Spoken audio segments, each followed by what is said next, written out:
And Thailand has shut down a news website over its coverage of anti-government protests. It's the latest move to clamp down on media, which the government says is stoking the flames of unrest.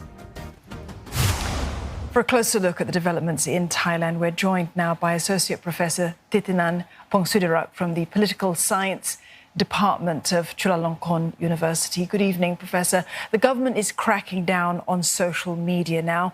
It's suspended an online TV channel and attempted to block Telegram, the messaging app that's being used by protesters. So will imposing these curbs actually make a difference? Well, they have to try. The government is following up with its previous measures to decapitate the movement by arresting, intimidating, harassing the leaders of the student-led protest movement. So the next step for them is to try to disarm this movement by cutting the mechanisms and the channels of communication, of coordination, of mobilization.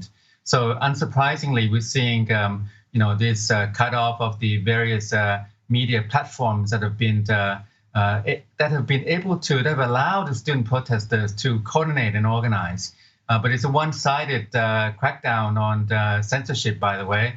The pro-government side, we're not seeing any kind of censorship, but it's only on the protester side. In fact, some of the very popular social media platforms and online platforms now have been shut. So they're looking at ways to disarm this protest movement.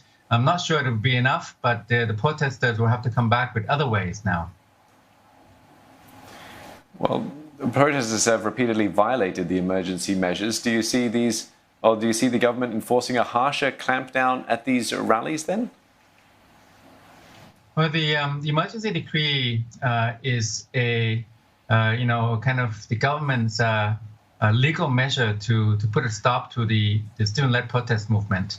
Now that it's been violated day in and day out for almost a week now, the onus is on the government to do something. Otherwise, basically, you have the protesters defying, challenging a emergency decree, emergency rule, and if the authorities don't put a stop to it, then it will lose its effectiveness, its legitimacy.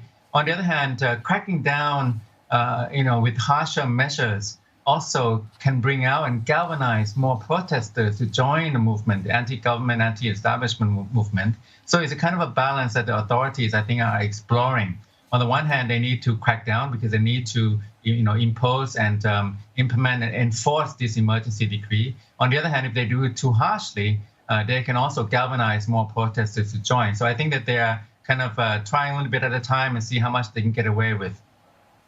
And Professor, to that point of the government now having to do something, the Thai Parliament is reconvening next week for a special session. What can we expect from that? Well, the Thai parliamentary kind of extraordinary session is unlikely to achieve very much. I think it's a goodwill gesture. It's an attempt to kind of diffuse the tensions and at least bring politics in the streets back to Parliament. But, the protest movement is all about the parliamentary system, the constitutional order that favors the military supervised parliament. So the parliament, if you can imagine, 1/3 of it has been appointed, the Senate has been appointed by the military. It's kind of a moot point to go back to parliament as long as it's controlled and supervised by the military. But maybe there might be some measures that we don't know yet.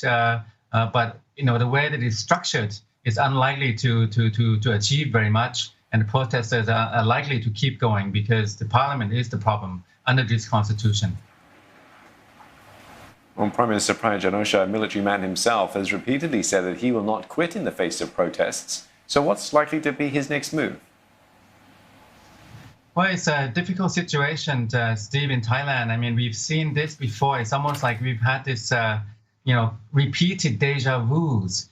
We've had protests in 2005, 2006, 2008, 2009, 10, 2013, 14. And each time it culminated with the demand for the resignation of the prime minister.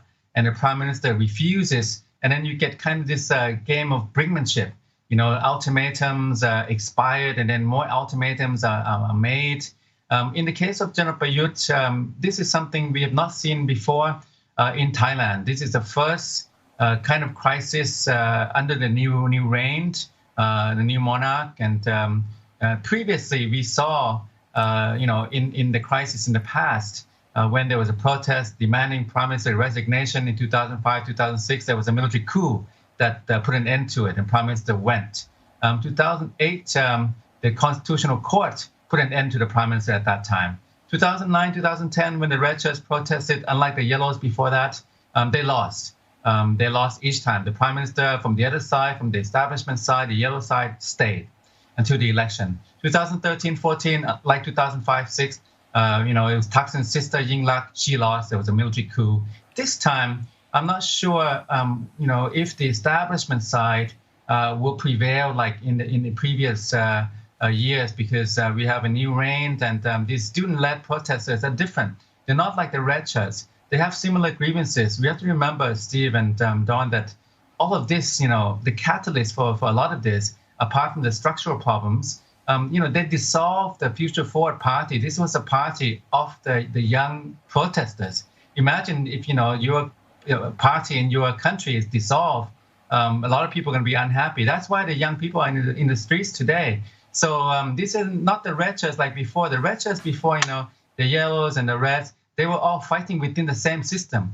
The young protesters today, they're sick and tired of that system. They see that system as a problem. They want reform and change of that system, not within the system anymore, but reform and change of the system.